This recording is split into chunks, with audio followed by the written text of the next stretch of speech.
ব্ৰহ্মপুত্ৰৰ লগত কলংমুখটো মানে নলাটো খান্দি ক্লিয়াৰ হৈ গৈছে আৰু 2 এদিনতে পানী এৰিব আৰু ৰাইজে পাব আৰু কলংমুখ ভালেই লাগিছে যিটো হৈছে অন্য কলংখন 12 মাহে চলি থাকিলে আমাৰ কলিয়াবৰ ৰাইজৰ কাৰণে বহুত ভাল লাগিব যে ঠাণ্ডা বতাহ এটা পাব নদীৰ পানী আগৰ দৰে যে গৰু ম'হ চব গা চা ধুৱাব পাৰিব এটা মাছো আহিব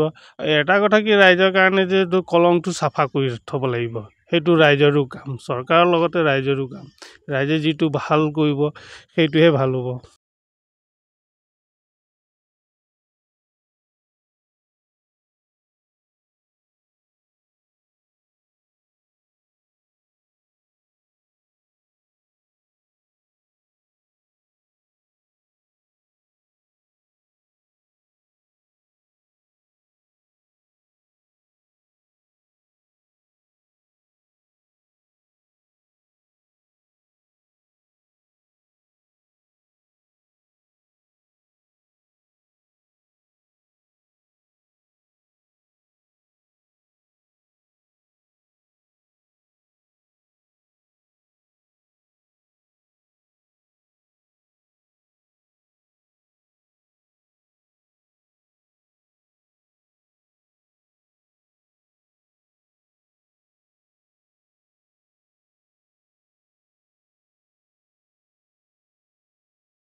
আপুনি চাই আছে ND24